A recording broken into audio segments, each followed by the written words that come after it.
Ang ikaduha nga dakong proyekto mao ang tukmang paghipo sa basura kun solid waste management nga pakyas gihapon pagsulbad ang miaging duha ka pamunuan. Nahuman na ang civil works sa Central Materials Recovery Facility sa Barangay Bunbunon. Hapit na usab human ang bidding alang sa access road ug mga ekipo. Magpasalamat ta kay Mayor nga nakahuna-huna siya nga magbutang og MRF. Kayang kayohan sa MRF, kaning Material Recovery Facility, kanang atong mga basura mahimo nga commodity. Nga, mo tinang gisulti nga naay kwarta sa basura.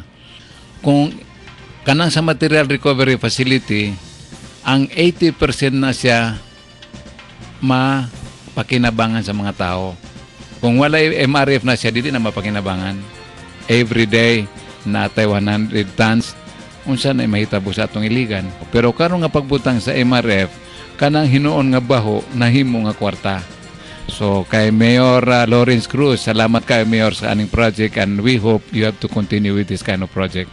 Gisirad-an na ang 80% sa open dump site sa Barangay Santiago. Hingpit na kining masirad-an sa dili madugay ug mubarog sa kanhi dump site ang usa ka parke ug kapahilunaan sa programang Pabalay. Ang number 1 nga project nga yang nahatag sa amo kanang among gymnasium nga ongoing na karon ang trabaho. Na kami plano nga ang kanang basurahan mahimo kanang park sa para gyud na sa iligan para sa tanan. Mas bintaha karon kaysa una nga panahon. Pero ang amo mga tagong gihangyo nga magpadayon ang tani. Kung bahin sa kaimtang sa mga tao ni okay raman. Wa mo pa yung nagsakit gid nga normal raman siya. Isa pa sa dakong proyekto ni Mayor Cruz nga nagtinguha sa pagpaluag sa sentrong bahin ug mohatod sa kalambuan sa hilit nga bahin sa syudad mao ang Circumferential Road 3 kun C3. Usa kini ka 12 kilometros nga alternate highway nga mulagbas gikan sa Mandulog Bridge ngadto sa Barangay Maria Cristina. Agian niini ang anaa sa sulod nga bahin nga mga barangay sama sa Del Carmen ug Baldolaya, Tubod, Tomas Cabili ug Suarez. Ang C3 was conceptualized sa about 12 years ago pa, no? Then finally it was implemented in 2008, 2009. Then karon ongoing ang atong project. Kaning C3 beside nga gi-divert nato ang traffic, mao sad ni siya ang mag-connect sa duha ka satellite business district. So the budget is already complete. The other thing is that once ang Iligan Bukidnon Road also ma-open. Once nga ma-open ang Iligan Bukidnon Road, mo increase po ang volume sa passenger ni mo gikan sa Bukidnon nga side. Ang C3 po nato is also connected sa atong gitawag nga agricultural highway sa atong interior. Balik ko na ko ang C3 dako ni siya og katabang sa development sa syudad sa Iligan. In fact, we're planning also that the intersection of C3 and Tubod Tipanay Road would be designed also as a growth center because ang Mindanao Railway Project, which is una ang section sa Iligan Cagayan, gaplano nga diri pod moagi sa C3, no? So once nga moagi sa C3, we propose nga naa pod diha ang train station anang junction. Samtang padayong gitrabaho kini nga mga dagkong proyekto, gipaningkamutan usab ni Mayor Cruz ang pagpatunhay sa kahusay ug kalinaw sa syudad.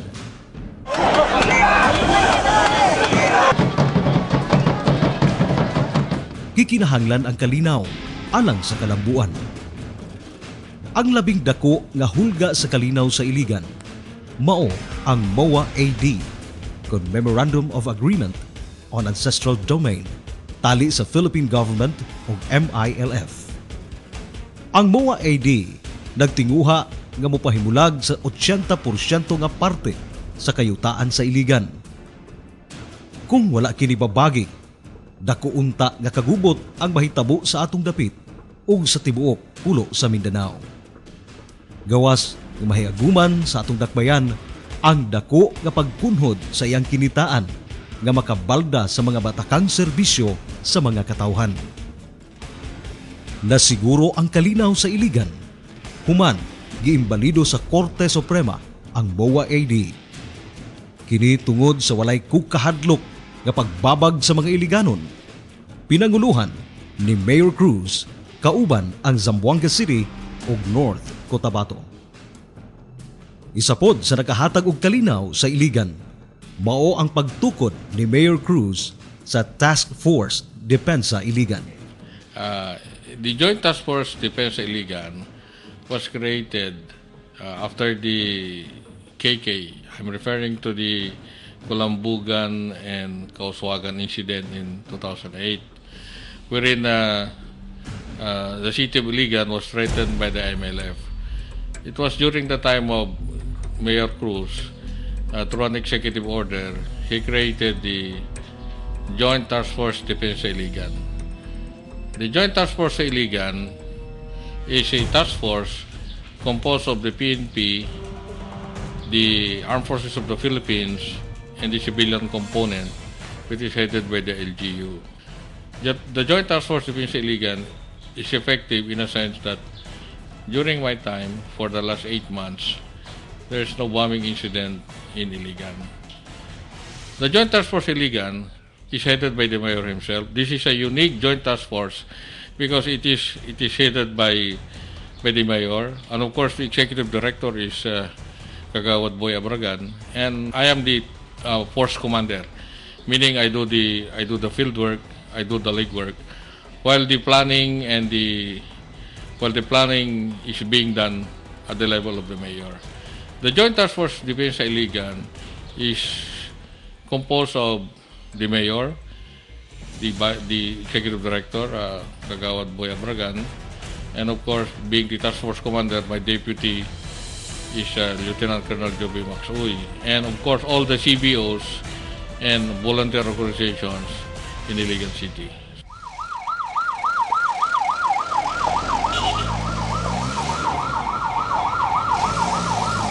Human makabot ang kahusay ug kalinaw sa syudad.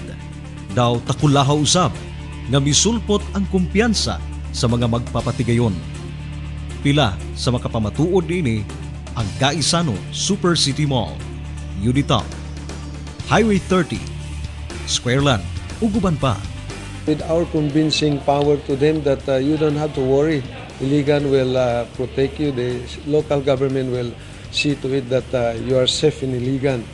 So it's really very important that peace and order in Iligan should be preserved. Kini nga marka sa kalambuan, nakita atol sa gihimong pagtuon sa Asian Institute of Management. Nag-una ang dakbayan sa Iligan sa tanang mid-sized cities sa tibok nasod sa Pilipinas, diha sa pagtubag sa lokal nga kagamahanan sa mga panginhanglanon sa patigayon. Definitely, there are significant improvements in the area of commerce and trade. If you notice from the time that Lawrence took over as a mayor of the city of Iligan, there are a number of businesses established in Iligan. Why? Because the business environment is now conducive to the investors and to the capitalists. Ang kausbawan sa kumpiyansa sa mga magpapatigayon naghatod og dugang kahigayunan sa panarbaho ug panginabuhian sa katawhan ug dugang kinitaan sa dakbayan. Apan gidugangan pa ni Mayor Cruz ang iyang pagpugi. Madasigon kining naningkamot nga matagag dugang oportunidad sa panarbaho ang katawhan, pinaagi sa mga makanunayong jobs fair, pagpahulam og kapital ngadto sa mga kooperatiba ug ubang proyekto sa panginabuhian. Ingon man ang hugot nga suporta sa agrikultura.